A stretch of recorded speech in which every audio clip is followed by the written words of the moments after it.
Assalamualaikum warahmatullahi wabarakatuh. Selamat datang di mata kuliah Metodologi Penelitian. Perkenalkan, saya Iif Alfiatul Mukarramah.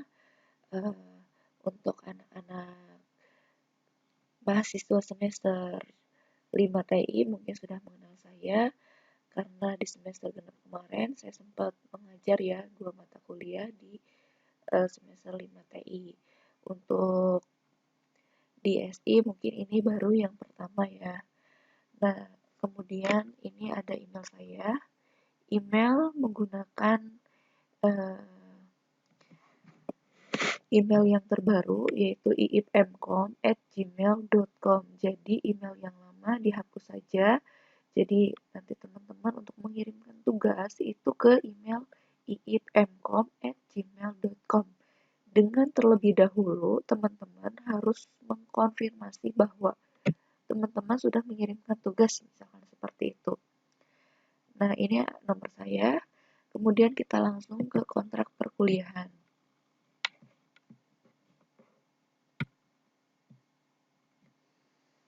Untuk kuliah pada biasanya saya lebih serahkan kepada mahasiswa untuk kontrak perkuliahan. Misalkan absensinya ingin 20-25 pun ya oke.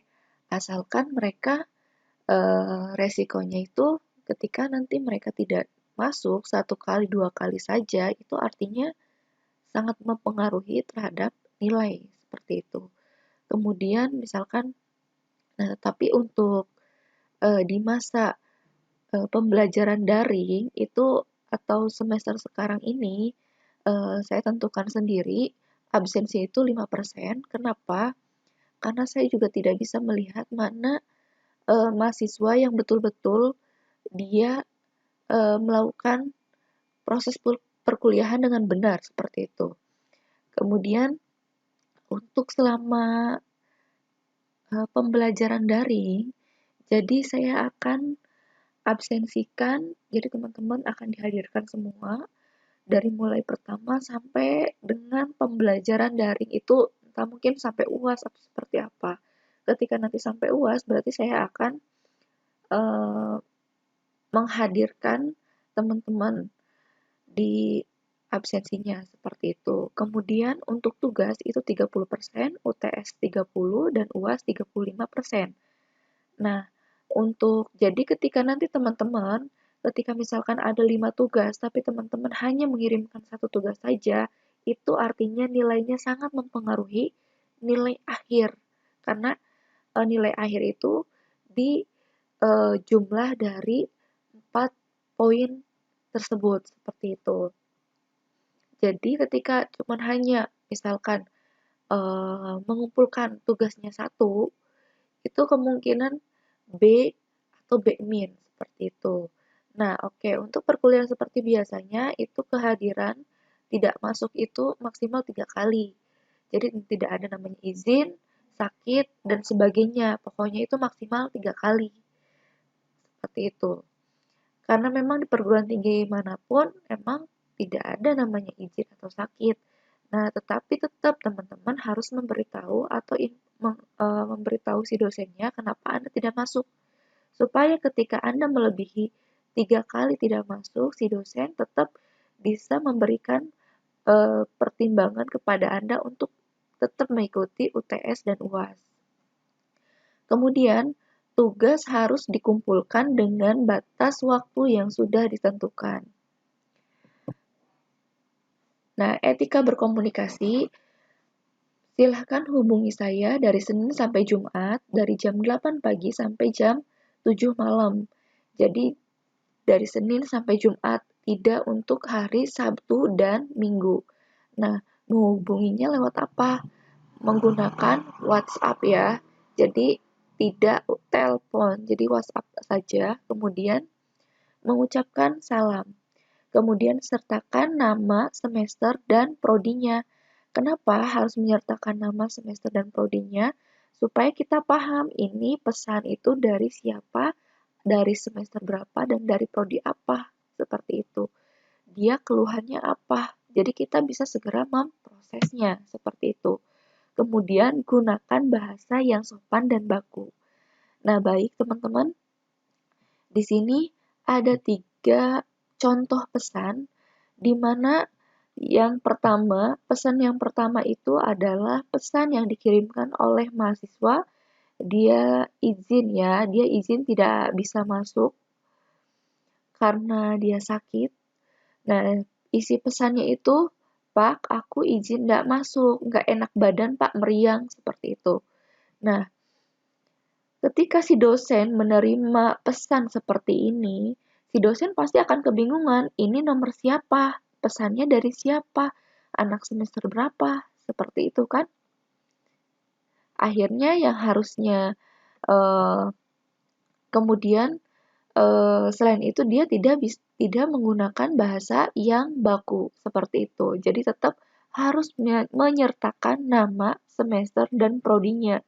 Khususnya ketika Anda misalkan ada keperluan atau ada tujuan lain yang berhubungan dengan BAAK atau bagian keuangan. Itu wajib Anda menyertakan nama, bahkan NIM, kemudian semester dan prodinya. Seperti itu. Nah, contoh pesan yang benar itu kalian bisa melihatnya di kotak yang bergaris warna hijau. Oke, kita lanjut.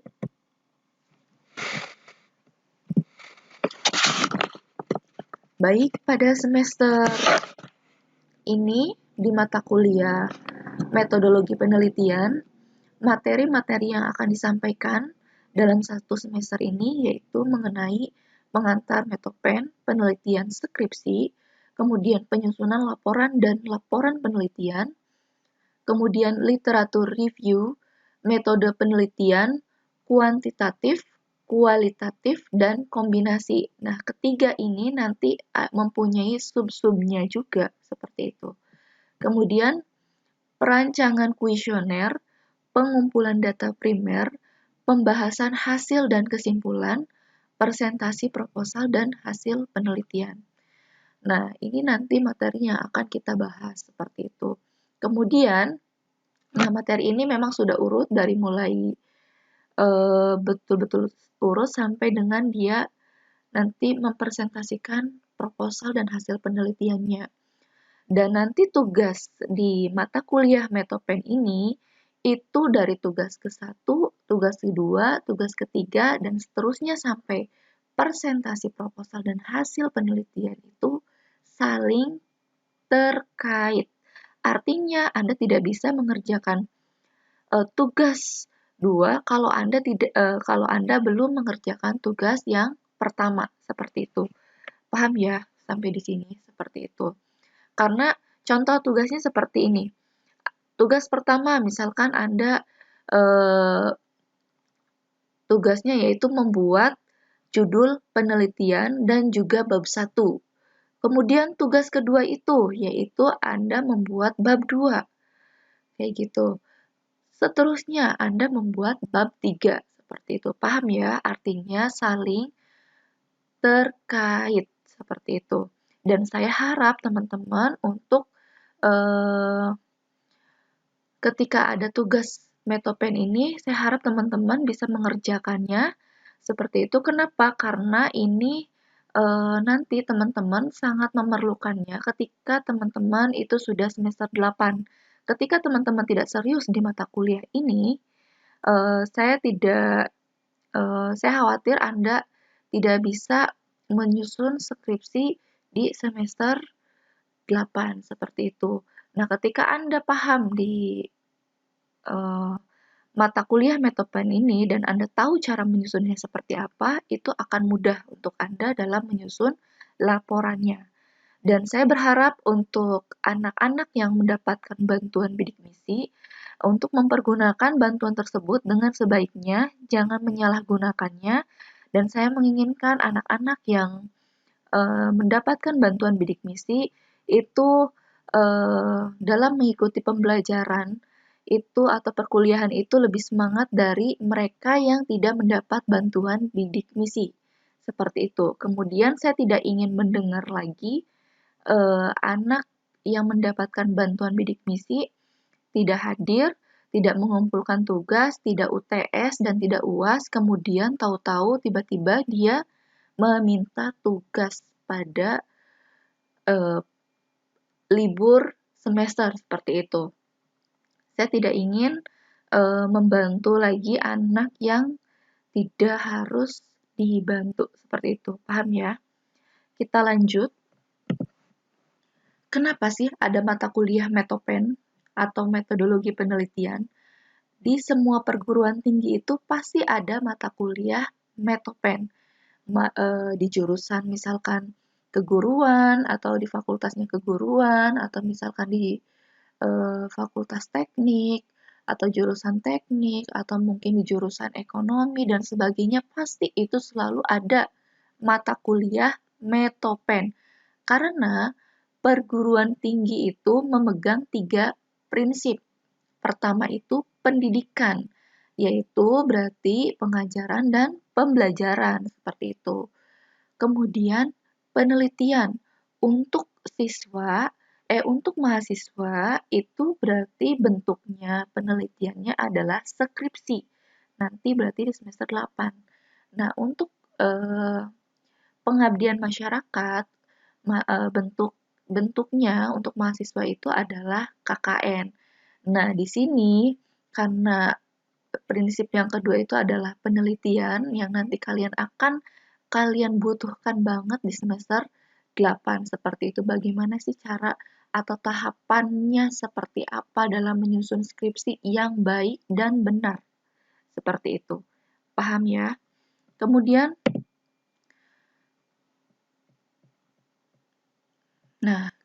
sebelum kita lanjut membahas terkait lebih jauh tentang apa itu metodologi penelitian atau research method, seperti itu.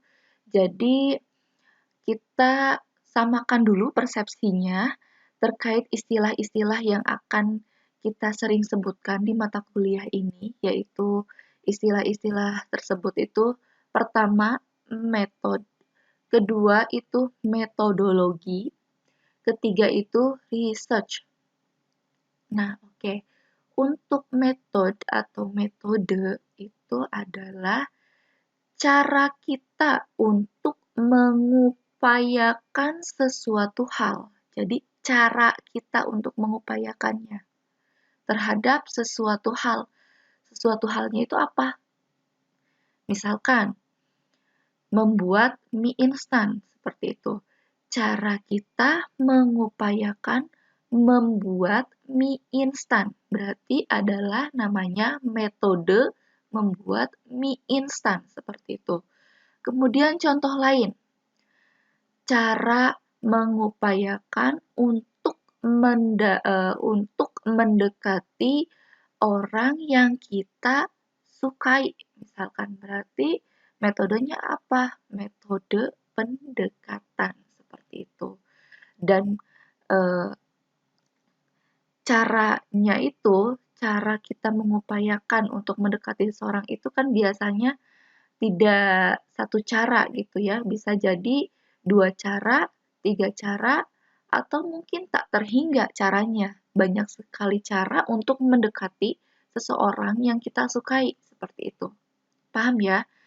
Nah, cara-cara atau cara-cara untuk mengupayakan suatu hal atau ilmu yang digunakan untuk mengupayakan suatu hal itu namanya adalah metodologi.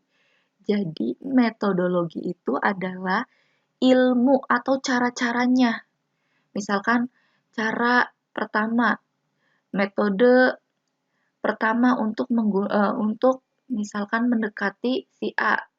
Metode kedua untuk mendekati si A itu seperti ini, seperti itu. Paham ya? Itu adalah cara-caranya atau ilmu-ilmunya yang digunakan untuk mengupayakan sesuatu, itu disebut metodologi. Sedangkan riset itu adalah cara mencari kembali, seperti itu. Paham ya? Mencari kembali riset itu. Oke, kita masuk ke pembahasan berikutnya. Nah, pengertian penelitian atau riset. Research itu of searching, never ending of searching. Artinya tidak ada kata berhenti untuk namanya mencari, selalu terus mencari. Namanya penelitian itu biasanya tadi cara mencari kembali atau dia itu terus mencari sampai apa yang dia tanyakan itu mendapat jawabannya, seperti itu. Paham ya? Kemudian penelitian atau riset adalah upaya atau cara memperkaya hasanah. Hasanah itu berarti tabungan mungkin ya lebihnya.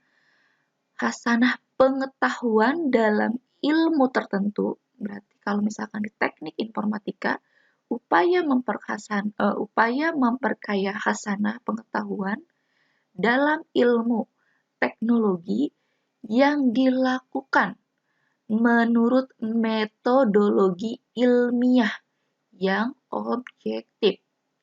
Jadi dia itu riset itu kayak penyelidikan tapi dilakukan secara dengan metodologi ilmiah, jelas. Metode yang kalian gunakan itu seperti apa? Misalkan saya menggunakan kuantitatif, saya menggunakan kualitatif metodenya. Saya menggunakan kombinasinya kombinasi apa? Misalkan saya menggunakan kombinasinya itu menggunakan waterfall model. Nah, di tahapan waterfall model itu ada tahapannya. Misalkan dari mulai dia observasi, kemudian kemudian dia misalkan menganalisis, kemudian berikutnya dia itu adalah perancangan, berikutnya lagi adalah pengkodingan, berikutnya lagi implementasi, berikutnya lagi pengujian. Itu adalah tahapan-tahapannya yang memang kalian harus ikuti sesuai dengan metode yang kalian gunakan. Paham ya? Ketika metode yang kalian gunakan itu waterfall model, misalkan tahapan yang pertama itu analisis, tetapi Anda misalkan mengerjakannya itu perancangannya dulu, bukan analisisnya dulu. Berarti itu salah ya. Jadi harus sesuai dengan tahapannya, seperti itu. Yang objektif, kemudian dalam penelitian itu kita harus bersumber dari sumber yang jelas dan bisa dipertanggungjawabkan. Sumbernya seperti apa, Bu? Jadi, sumbernya itu seperti buku, kemudian jurnal, kemudian proceeding, kemudian lagi apa lagi? Kemudian lagi tesis, skripsi, ataupun disertasi. Silahkan Anda bersumber atau beracuan pada hal-hal tersebut, seperti itu. Atau misalkan lagi untuk studi kasus, Anda misalkan mengambil dari sebuah berita yang ada di koran atau di media cetak, seperti itu. Nah, ketika Anda melakukan penelitian, tetapi Anda itu misalkan ngambil di internet asal kopas, kemudian ngambil di Wikipedia, misalkan pengertian metode CBC. Anda asal ngambil aja dari internet, Anda kopas, masukkan ke dalam penelitian Anda, itu tidak bisa, ya. Jadi namanya penelitian itu harus jelas acuannya dari mana. Metodologi yang digunakan pun harus jelas seperti itu. Paham ya? Nah, kemudian metode penelitian ilmiah sebenarnya hanyalah salah satu cara manusia untuk mencari jawaban dari berbagai pertanyaan yang diajukannya sebagai cerminan rasa ingin tahunya yang besar terhadap berbagai kejadian dan gejala di alam semesta. Misalkan nih, yang terjadi pada kita semua atau mungkin di seluruh dunia, yaitu virus COVID-19 ya. Itu kan betul-betul kita dipusingkan oleh si virus tersebut seperti itu. Semua ekonomi itu mati gara-gara si virus tersebut, seperti itu. Banyak memakan korban jiwa, seperti itu.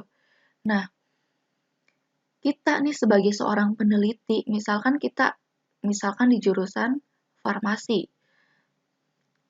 Nah, kita bertanya tuh, misalkan dengan masalah yang terjadi saat ini.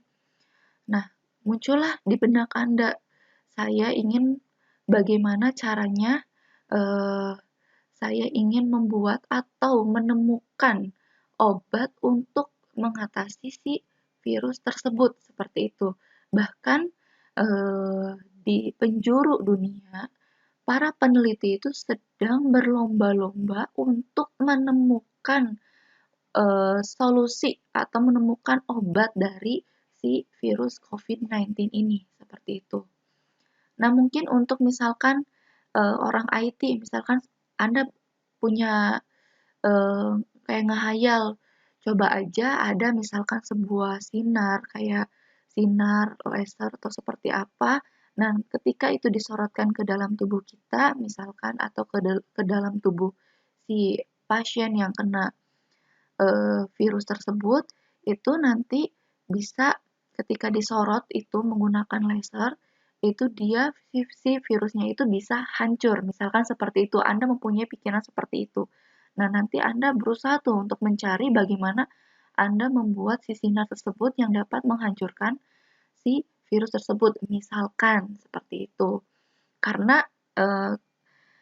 banyak sekali seperti yang bosnya Alibaba itu ya, itu kan dia sampai bisa sesukses itu, dia itu bermula dari ketika orang banyak mengeluh.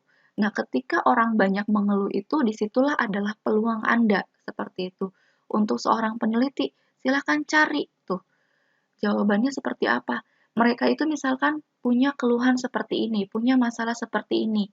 Nah, bagaimana cara kita menyelesaikannya bagi seorang peneliti itu seperti itu. Dan apa namanya? Tadi keluhan-keluhan yang terjadi atau permasalahan yang terjadi di masyarakat atau di lingkungan kita itu merupakan juga adalah peluang bagi kita, seperti itu. Peluang bagi kita untuk mencari solusinya, seperti itu. Paham?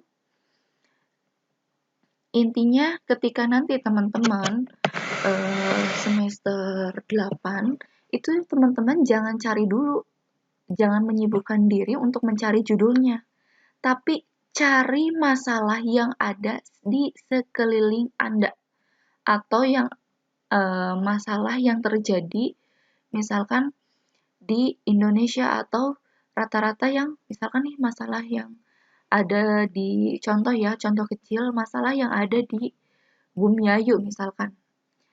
Misalkan untuk pendatang itu sangat sulit sekali ketika dia mencari misalkan mobil travelan seperti itu. Nah, bagaimana Anda membuat sistem informasi pemesanan travel secara online untuk rute, misalkan dari Paguyangan ke Yogyakarta, misalkan dari Paguyangan ke PWT dan sebagainya. Atau misalkan lagi, di Bumiayu ini sudah ada 2 perguruan tinggi, seperti itu. Pastinya tentunya banyak pendatang, mahasiswa itu kan datang dari luar untuk kuliah di Bumiayu. Nah, rata-rata ketika kita di Bumiayu itu sangat sulit sekali untuk mencari kos-kosan seperti itu. Karena ketika kita mencari kos-kosan di daerah Bumiayu itu kita tidak ada ya ketika kita searching di internet itu betul-betul sangat langka. Ada yang iklan terkait kos-kosan yang ada di daerah Bumiayu. Nah, Anda mungkin bisa mencari solusinya atau membuat sebuah namanya seperti Mamikos. Mamikos itu kan juga salah satu kita kebingungan ya. Seorang mahasiswa itu kan kebanyakan kebingungan untuk mencari kos-kosan. Nah, sedangkan ketika ada Mamikos itu, nah itu bisa membantu si para mahasiswa tersebut untuk mencari kos-kosannya seperti itu. Jadi Anda mencari dulu masalahnya, bukan sibuk mencari apa judul yang akan kalian gunakan untuk skripsi Anda, seperti itu. Paham ya? Baik. Untuk riset, pada dasarnya itu sulit untuk didefinisikan karena terkait dua pengertian yang ekstrim. Nah, pertama itu merupakan riset itu adalah suatu penyelidikan. Jadi, riset itu namanya juga penelitian, diselidiki dari suatu masalah. Nah, dari suatu masalah. Jadi, riset itu bukan dari judulnya dulu sudah apa, nanti baru dicari masalahnya. Itu salah.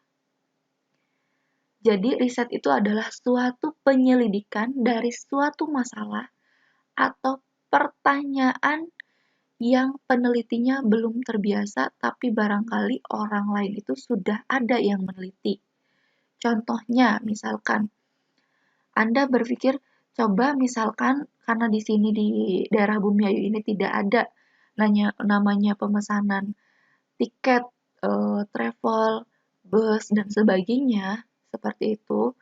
Akhirnya Anda memutuskan karena Anda ingin memudahkan masyarakat terkait pemesanan travel dan bus seperti itu. Nah, Anda misalkan buatlah sebuah sistem seperti itu. Saya ingin membuat sistem bagaimana saya ingin membuat pemesanan tiket secara online seperti itu. Nah, kemudian Anda namanya juga riset, Anda harus searching terlebih dahulu. Ada nggak yang telah melakukan penelitian tersebut? Oh iya, ternyata ada, seperti itu. Nah, posisi misalkan dia di daerah Kalimantan, di daerah Jakarta, di daerah B, dia melakukan penelitiannya di daerah tersebut. Nah, kemudian Anda ingin melakukannya di daerah Paguyangan atau Bumiayu. Bisa nggak, Bu? Bisa. Seperti itu. Artinya, mungkin orang lain sudah melakukan, tetapi di daerah tersebut belum melakukan kan. Yang penting kan berbeda tempat seperti itu. Paham sampai di sini? Kemudian, riset itu adalah suatu penyelidikan dari suatu masalah atau pertanyaan yang belum ada seorang pun yang meneliti.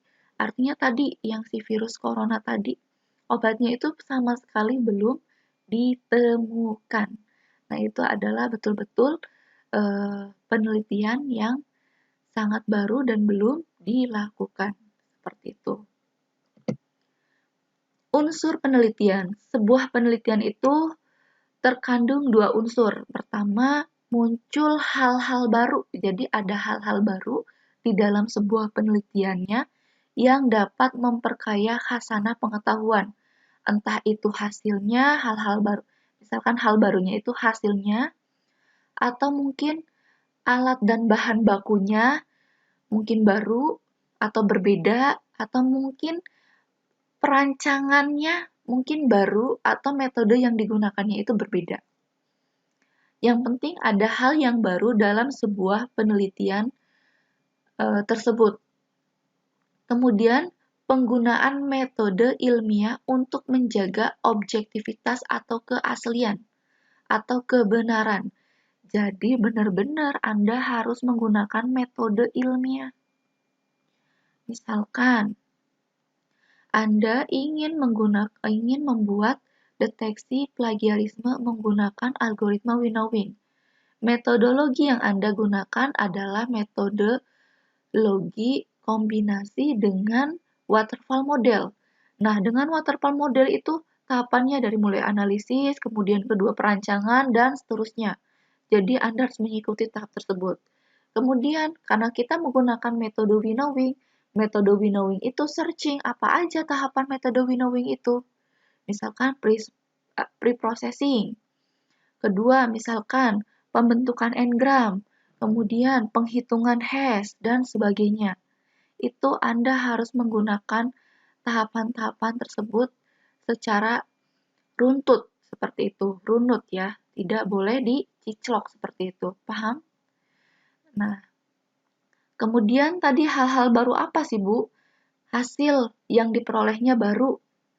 Hasilnya baru, alat dan bahan bakunya baru juga. Misalkan yang satu, misalkan untuk Yang satu itu misalkan menggunakan metode winnowing, yang satu menggunakan metode Rabin Cup, seperti itu. Kemudian cara atau metode yang digunakan, metodologinya, yang satu menggunakan waterfall model, yang satu menggunakan R&D, silahkan. Itu tidak apa-apa. Kemudian tempatnya pun sebenarnya berbeda tempat pun itu tidak masalah. Yang satu tadi misalkan penelitiannya di daerah Tasikmalaya, yang satu penelitiannya di daerah Bumiayu, itu tidak masalah. Kemudian perancangan alatnya atau program atau bahasa pemrograman yang digunakannya berbeda. Itu juga tidak apa-apa. Kemudian berbasisnya web atau Android. Nah, itu juga merupakan suatu hal yang baru. Cakupan penelitian untuk jenjang sarjana atau S1. Nanti untuk skripsi ya. Artinya, penelitian itu bersifat mendemonstrasikan kemampuan mahasiswa untuk berpikir secara ilmiah dalam menyelesaikan suatu permasalahan. Jadi, topik dan objek penelitiannya tidak harus baru. Nah, jadi dia itu mendemonstrasikan apa yang telah dia pelajari selama perkuliahan. Misalkan dia paham tentang SPK, saya mau membuat penelitian terkait tentang SPK. Akhirnya dia mencari melihat suatu masalah, misalkan saya ingin membuat suatu sistem pengambil keputusan untuk penerimaan karyawan baru di bank BRI misalkan. Misalkan variabelnya apa saja yang dibutuhkan seperti itu. Nah, itu cukup ke satu metode aja, metode yang digunakan aja itu cukup untuk penelitian S1. Karena dia sifatnya mendemonstrasikan apa yang telah dia kuasai atau apa yang telah dia pelajari seperti itu. Jadi tidak harus baru. Silakan kalian misalkan searching atau misalkan kalian masih bingung nih. Nah, untuk nanti semester 8 kalian masih bingung nanti saya judulnya apa. Kalian cari dulu permasalahannya apa, kemudian ketika sudah ketemu permasalahannya apa, misalkan ini kalau dibikin solusinya seperti ini, saya mampu nggak menggunakan metode ini. Jadi harus sesuaikan juga dengan kemampuan Anda. Misalkan Anda lebih suka di SPK, ya udah Anda berarti cari permasalahannya betul-betul di daerah yang namanya SPK. Nah, SPK itu kan banyak, tinggal misalkan judul penelitiannya, sistem pengambil keputusan penerimaan mahasiswa bidik misi di STIMIK Muhammadiyah Paguyangan.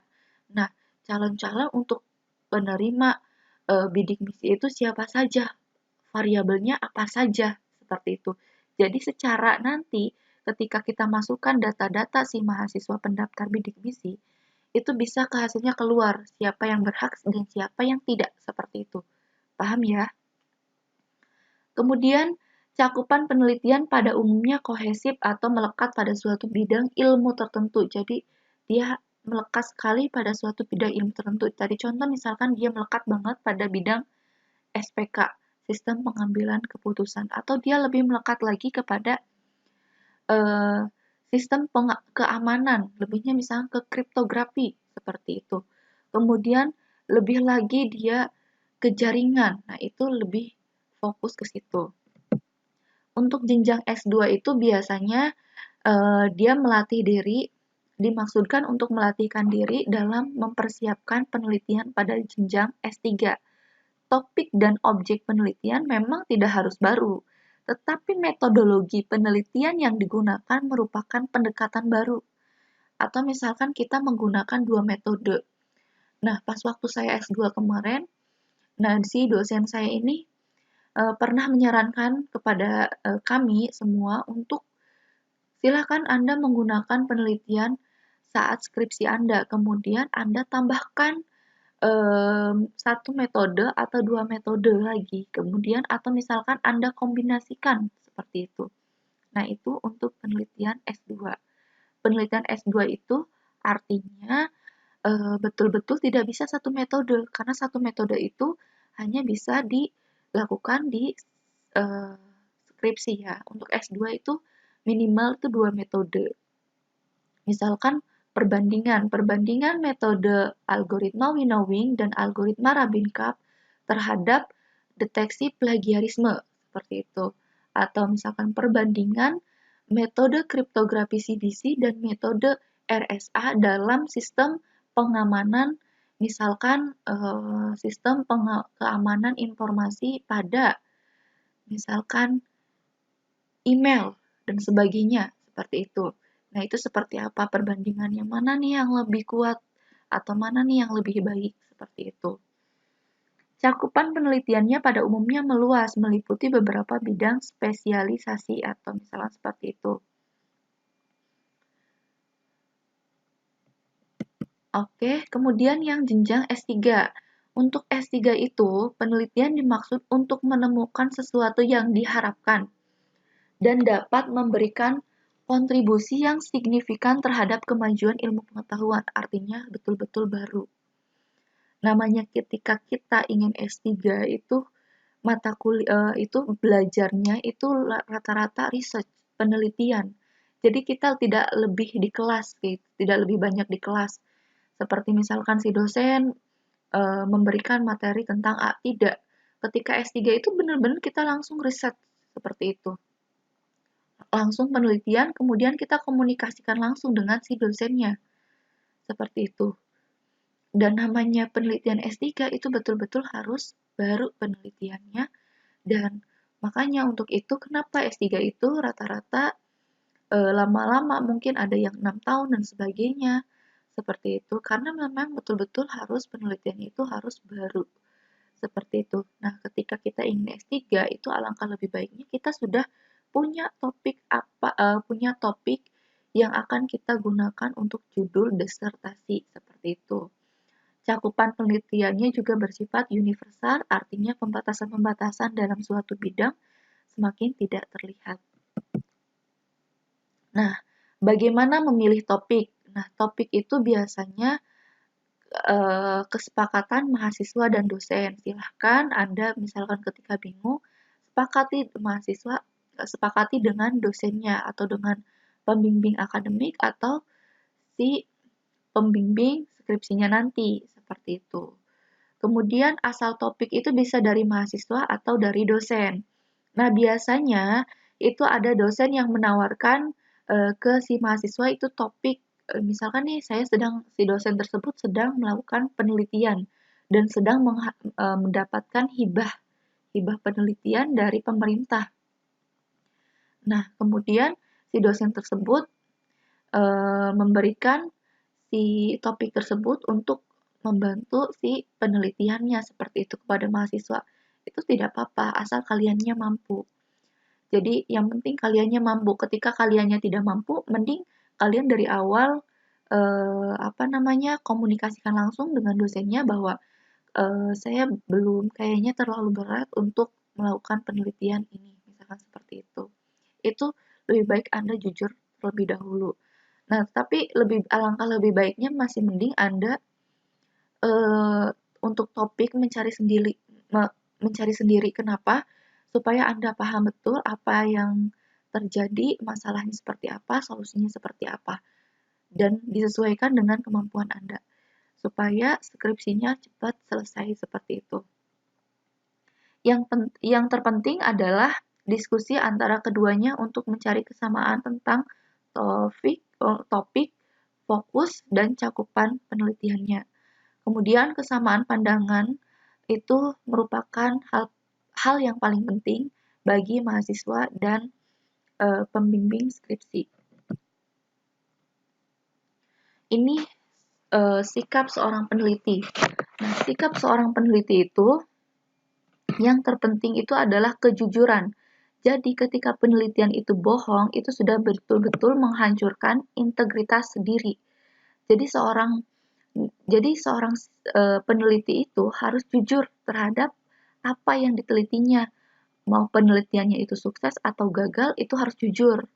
Atau nanti ketika kalian skripsi, misalkan penelitian kalian gagal, misalkan, itu tidak apa-apa, asalkan kalian memang sudah mengikuti tahapan atau metodologi secara ilmiah seperti itu. Betul-betul Anda sudah mengikuti metode secara betul, tetapi ternyata gagal seperti itu. Itu tidak masalah. Ketika sudah sidang, silahkan aja. Seperti itu, bukan ketika sidang ya. Itu silahkan aja dipertanggungjawabkan di sidang nanti, seperti itu. Karena namanya penelitian itu tidak harus berhasil. Kalau namanya penelitian harus berhasil, ngapain harus diteliti seperti itu? Kalau memang hasilnya akan berhasil, kita tahu hasilnya. Nah, kenapa adanya penelitian? Supaya kita tahu hal ini itu bisa menyelesaikan masalah atau tidak seperti itu. Jadi mau gagal mau sukses tidak ada masalah seperti itu. Yang penting Anda bisa mempertahankan argumen Anda seperti itu. Kemudian seorang sikap peneliti itu harus mempunyai keingintahuan. Namanya seorang peneliti harus dia ingin tahu terhadap sesuatu yang sedang ditelitinya. Sebelum hal yang ditelitinya mendapatkan jawaban, dia terus mencari. Namanya juga riset tadi ya. Dia terus mencari tanpa henti atau terus mencari ulang seperti itu. Jadi tidak ada orang lain yang lebih tahu tentang suatu penelitian daripada si peneliti sendiri. Jadi ketika nanti kalian misalkan skripsi kemudian sidang diuji oleh si dosen, itu ketika si dosen memberikan pertanyaan A, B, C, D, Z, kenapa begini, kenapa begitu? Kan mungkin bisa menggunakan metode A, kan bisa menggunakan metode B. Harusnya tuh seperti ini. Sebenarnya si dosen itu menguji itu hanyalah dia memang sedang menguji atau mengkonfirmasi apakah betul skripsi ini adalah yang membuat. Dia itu tidak paham tentang penelitian Anda seperti itu. Dia hanya membaca sekilas terkait penelitian Anda. Misalkan si dosen dalam satu hari dia menguji 3 orang atau 4 orang. Nah, otomatis kan si dosen akan diberikan skripsinya setiap mahasiswa. Misalkan skripsi setiap mahasiswa itu tebelnya itu misalkan berjumlah 100 halaman. Misalkan rata-rata 100 halaman misalkan. Nah, ada 4 yang sidang, berarti 400 halaman kita harus membaca skripsinya si mahasiswa. Apakah mungkin? Kan tidak. Paling kita hanya membaca dari bagian abstraknya, kemudian bab satunya, kemudian kesimpulannya apa. Paling seperti itu. Jadi betul-betul kita tidak tahu atau si dosen itu tidak tahu terkait penelitian Anda. Ketika si dosen nanya ini, namanya kalian diuji itu, yaitu artinya si dosen itu mengkonfirmasi ulang sih, apakah betul penelitian ini Anda yang melakukan seperti itu. Jadi Anda jawab aja dengan pede seperti itu, jangan sampai Anda merasa ragu untuk menjawabnya atau mungkin ada pikiran apakah penelitian yang saya lakukan ini adalah salah ya, seperti itu. Jangan Anda berpikir seperti itu. Anda percaya terhadap penelitian yang Anda telah lakukan. Dan Anda silahkan paparkan argumen Anda ke si dosen penguji tersebut. Kemudian, ketidakjujuran tadi merupakan awal dari kehancuran integritas diri, jadi harus jujur. Rasa ingin tahu merupakan hal yang harus dipelihara untuk seorang peneliti. Karakteristik penelitian yang baik itu, dia mampu menjual ide penelitiannya. Contoh misalkan, Anda ingin membuat penelitian atau membuat skripsi, itu kan pasti membuat proposalnya. Nah, kemudian karena Anda yakin permasalahan yang terjadi, misalkan Anda menemukan solusi terkait pengobatan si virus COVID-19. Nah, Anda ajukan langsung ke pemerintah atau misalkan ke perusahaan farmasi atau apa, Anda misalkan jual tuh ide Anda. Tentunya kan di proposal itu sudah jelas metode apa yang kalian gunakan, seperti apa tahapannya untuk supaya penelitian itu berhasil seperti itu. Nah, ketika memang itu menarik, itu biasanya si pemerintah atau mungkin si perusahaan itu mau membiayai penelitian kita, seperti itu. Contohnya hibah. Misalkan kita mendapatkan hibah penelitian 100 juta. Nah, supaya mendapatkan 100 juta itu kita harus submit proposal penelitian yang ditawarkan ke pemerintah itu seperti apa, penelitian seperti apa, seperti itu. Ketika penelitiannya baru, itu otomatis biasanya biaya yang dikeluarkan pemerintah pun itu cukup lumayan besar, seperti itu. Kemudian dirancang dengan baik. Pengembangan hipotesis, jadi hipotesis itu adalah jawaban sementara. Pengembangan hipotesisnya, perancangan data dan model dari sistem yang dibangunnya itu harus dirancang dengan baik. Kemudian dikomunikasikan hasilnya dengan baik. Artinya, dibuatlah laporan hasil riset Anda. Seperti itu. Identifikasi masalah penelitian. Nah, biasanya di bab 1 itu ada namanya identifikasi masalah. Jadi, merupakan suatu proses penelitian yang penting. Jadi, masalah penelitian akan menentukan kualitas dari penelitian Anda. Masalahnya seperti apa? Ketika masalahnya ringan dan sudah banyak solusi yang lain, artinya kan tidak mempunyai kualitas dari penelitian tersebut.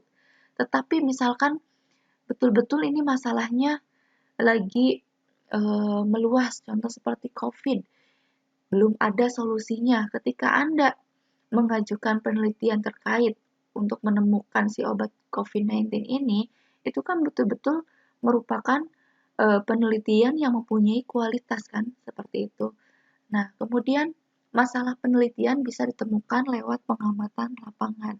Nah, ketika kalian masih bingung, nanti kalian ingin menggunakan atau mengambil topik apa, pertama kalian tentukan dulu kalian mampunya di bidang apa, jaringan, kemudian SPK, kemudian sistem pakar, atau mungkin di sistem keamanan.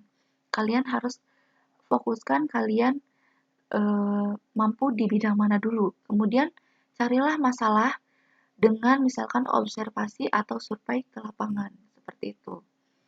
Kemudian evaluasi masalah penelitian. Nah, masalah penelitian itu harus menarik. Menariknya tadi, misalkan si COVID-19 itu betul-betul kan memang hal yang baru.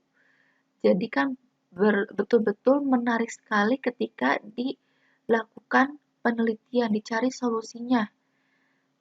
Bagaimana cara menemukan atau membuat obat si COVID-19 ini. Seperti itu kan menarik sekali ya, karena memang belum ada. Dan di penjuru dunia pun sedang berlomba-lomba, saya yakin, untuk menemukan si antivirus tersebut. Kemudian bermanfaat. Bermanfaat itu artinya apa? Artinya digunakan oleh masyarakat, seperti itu. Artinya dia mempunyai solusi. Tadi misalkan masalah di masyarakat itu sekarang nih, si COVID-19, seperti itu. Nah, ketika misalkan kita sudah menemukan obatnya, kemudian digunakan oleh masyarakat, artinya kan bermanfaat. Seperti itu. Kemudian hal yang baru.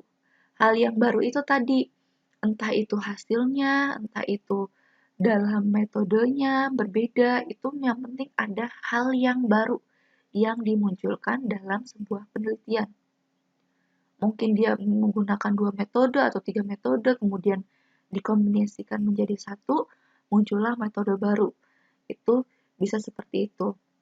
Atau bahasa pemrogramannya yang berbeda, atau mungkin alatnya yang berbeda, itu yang penting muncullah hal yang baru. Kemudian dapat diuji, namanya penelitian harus dapat diuji cobakan. Ketika belum bisa diuji cobakan, berarti artinya penelitian Anda belum selesai, dan itu artinya Anda harus mencari sampai Anda mempunyai jawabannya. Jadi namanya penelitian itu harus dapat diuji cobakan. Kemudian dapat dilaksanakan atau diimplementasikan. Kemudian penting. Nah, penting itu, oh iya, penelitian ini tentang si COVID-19 ini perlu atau penting sekali untuk untuk kita teliti. Kenapa? Karena ini merupakan virus yang terbaru dan kemudian belum ada obatnya seperti itu. Kemudian tidak melanggar etika. Artinya tadi Anda tidak bohong dalam penelitian itu. Kemudian tidak plagiarisme. Yang penting itu ya. Selanjutnya, proses penelitian. Pertama, menentukan masalah atau pertanyaan yang akan diselidiki. Jadi, itu tadi. Kita akan terus membahas proses penelitian itu berawal dari masalah atau pertanyaan yang si akan peneliti masih mempertanyakan terhadap suatu hal tersebut, seperti itu. Jadi, jangan mencari judulnya dulu, tetapi mencari masalahnya. Kemudian kedua, menyelidiki apa yang telah dilakukan orang lain terkait masalah yang akan diteliti. Nah, setelah kita menentukan masalahnya, nah kalian selidiki tuh apa yang telah dilakukan orang lain terhadap masalah yang akan kita teliti. Oh, ternyata ada banyak yang sudah diselidiki. Kemudian, tahapan ketiganya, formulasikan ide-ide tentang kemungkinan solusi dari masalah atau pertanyaannya. Misalkan, penelitian yang dilakukan oleh si A pada tahun 2017 tentang si penelitian tersebut, dia menggunakan solusinya itu menggunakan metode misalkan kriptografi RSA. Nah, sedangkan untuk penelitian pada tahun 2018 dia menggunakan metode CBC. Terus kemudian untuk untuk tahun misalkan yang terbaru 2020 dia menggunakan metode Vigenère seperti itu. Nah, kalian formulasikan tuh solusinya. Mana yang akan kalian gunakan untuk penelitian Anda?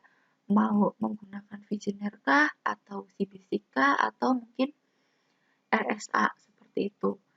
Untuk menjawab pertanyaan yang Anda masih tanyakan seperti itu. Atau yang masih belum Anda temui jawabannya. Setelah poin ketiga, proses selanjutnya yaitu mengulang proses-proses penelitian untuk memperoleh kesimpulan.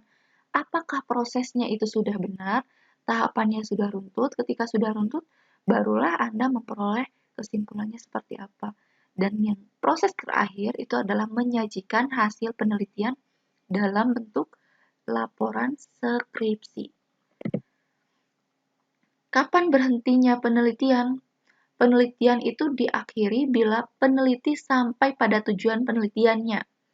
Artinya ketika simpulan Anda sudah menjawab tujuan, artinya penelitian Anda sudah berhasil. Paham ya? Seperti itu. Contoh, jadi di dalam sebuah penelitian, Anda menyusun bab 1, kemudian menyusun bab 1 bagian rumusan masalah, tujuan, itu betul-betul saling terkaitan. Jadi, rumusan masalah itu sebuah pertanyaannya, tujuan itu adalah jawaban yang akan kita inginkan, jawaban yang kita inginkan. Kemudian simpulan itu, betulkah ini merupakan yang Anda inginkan? Misalkan yang Anda inginkan dari rumusan masalahnya bagaimana membuat aplikasi deteksi plagiarisme menggunakan algoritma winnowing. Tujuannya artinya membuat sistem